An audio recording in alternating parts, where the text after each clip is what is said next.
Engineer साहब, आपको इज्जत रास नहीं आती। आपको अगर रिस्पेक्ट दी थी मैंने, इमरान रियाज ने, तो आपको हज़म करनी चाहिए थी। आप तो बाकायदा बदतमीजी पे उतर आए।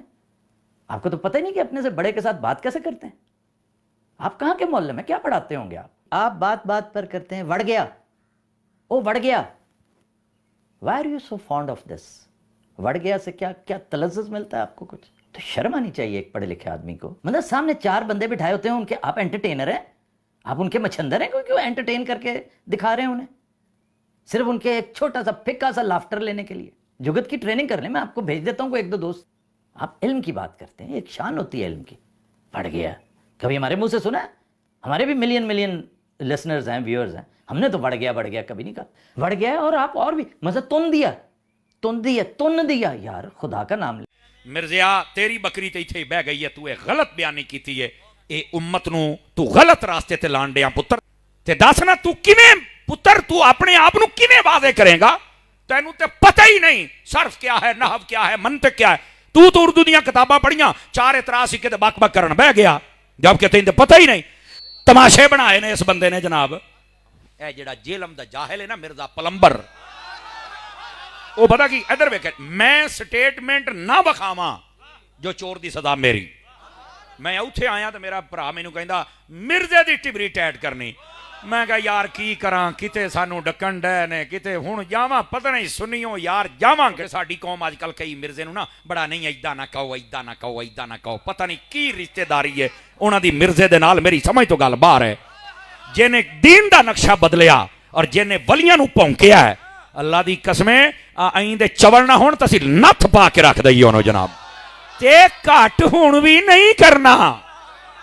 जज़ाकल्लाह।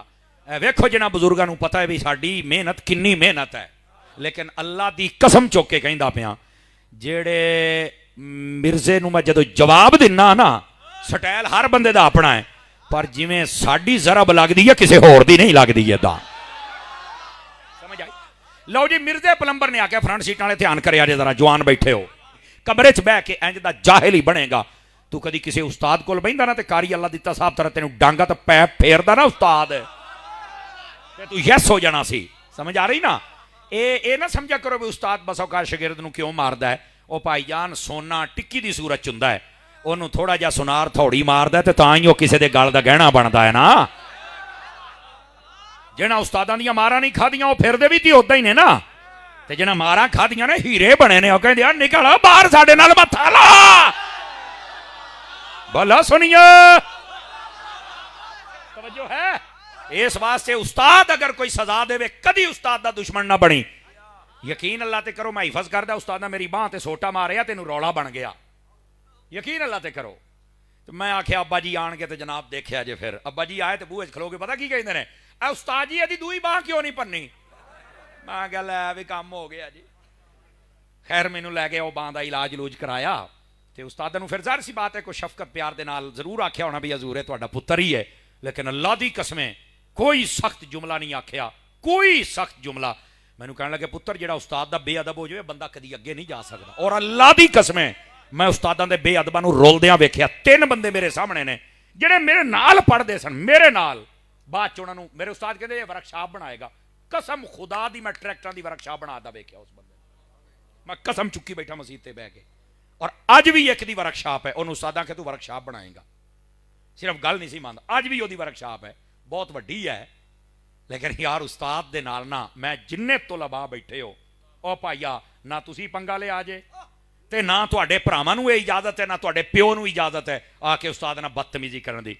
नहीं तो बोलना तुसी है, ते मुस्तकबिल तुहाडे मुंडे दा खराब बर्बाद हो जाना जे। उस्ताद दे सामने आके उस्ताद जी एदियां हड्डियां भी जड़ियां ना तोड़ सिट्टा सीगा। बाद वे बेशक भी हजूर है तुहाडा पुत्तर ही है, शफकत फरमानी। ये बकरी गल है, किसी दे सामने उस्ताद दे खिलाफ गल ना करी। समझ आउंदी पई है मेरी कि कोई नहीं आउंदी? उस्ताद दा अदब इन्ना जरूरी है। मैं जड़ी बात अर्ज करदा पिया, उस्ताद कोल बंदा बह के पढ़े तो फिर ही पता चलदा है ना।